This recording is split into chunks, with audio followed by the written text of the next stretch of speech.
അതെ, ഇന്ന് നമുക്കൊരു കേക്ക് ഉണ്ടാക്കിയാലോ? അതിന് വേണ്ടിയിട്ട് ഞാൻ ഒരു മിക്സിയുടെ ജാറിനകത്തേക്ക് 1 കപ്പ് പഞ്ചസാര ആദ്യമേ ഒന്ന് പൊടിച്ച് മാറ്റി വെച്ചു. ഇനി നമുക്കൊരു മിക്സിയുടെ ജാർ എടുത്ത് അതിനകത്തേക്ക് ഒരു 2 റൂം ടെമ്പറേച്ചറുള്ള കോഴിമുട്ട ഒന്ന് ഇട്ടൊന്ന് അടിച്ച് പതപ്പിച്ച് വെക്കാം. അതിനകത്തേക്ക് വീണ്ടും നമ്മൾ ആ പൊടിച്ച് വെച്ചിരിക്കുന്ന പഞ്ചസാരയും കൂടി ഇട്ട് ഒന്ന് അടിച്ചെടുക്കണം. പിന്നെ ഒത്തിരി ചൂടാക്കി കളയരുത് നമ്മൾ ഈ അടിക്കുന്ന മിശ്രിതം.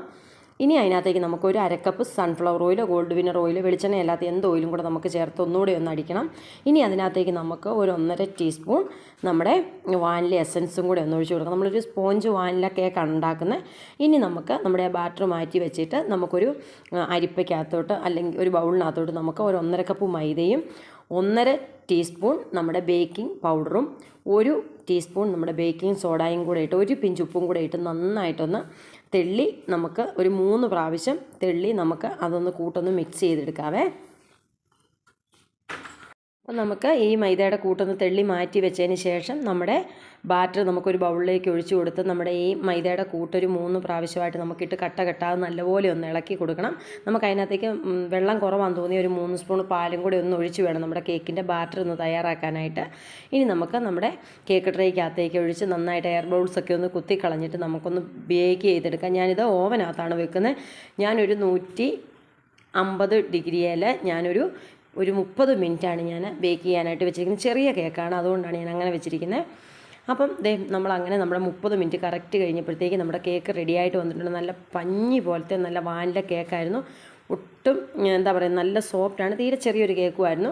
അപ്പോൾ ഞാൻ അതിൻ്റെ മേളൊക്കെ ഒന്ന് ചെത്തിക്കളഞ്ഞ് വെച്ച് നമുക്കൊന്ന് പിള്ളേർക്ക് കൊടുക്കാനാണ് 4 മണി കാപ്പിക്ക്. അപ്പോൾ ഞാൻ ഇതിൻ്റെ ഡീറ്റെയിൽ ആയിട്ടുള്ള വീഡിയോ നമ്മുടെ യൂട്യൂബ് ചാനലിനകത്ത് ഇട്ടിട്ടുണ്ട്.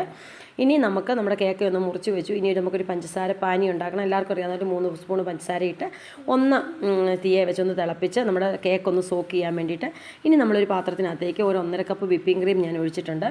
ഇനി അതൊന്ന് നന്നായിട്ടൊന്ന് വിപ്പ് ചെയ്തെടുത്ത് മാറ്റി വെച്ചു. ഇനിയിപ്പോൾ നമുക്ക് കേക്ക് ട്രേ ഒന്നുമില്ല, നമ്മളങ്ങനെ കേക്ക് വലിയ ഇതൊന്നുമല്ല. അപ്പോൾ ഞാനൊരു പാത്രത്തിലേക്ക് വെച്ച് നമ്മുടെ വിപ്പിംഗ് ക്രീം വെച്ച് നമ്മുടെ മുറിച്ച കേക്ക് അതിനകത്തേക്ക് വെച്ച് ഒന്ന് സോക്ക് ചെയ്തിട്ട് നമ്മൾ വീണ്ടും വിപ്പിംഗ് ക്രീം വെച്ച് ഒന്നറിയാവുന്ന രീതിക്ക് ഒന്ന് ഡെക്കറേഷൻ ചെയ്തെടുക്കുക. അപ്പോൾ പിള്ളേർക്ക് ഇതൊക്കെ കാണുമ്പോൾ ഒരു ഭയങ്കര സന്തോഷമാണ്. കേക്ക് ഇവിടെ എന്തേരം ഉണ്ടെങ്കിലും ചിലവാകുന്ന ഒരു സാധനമാണ്.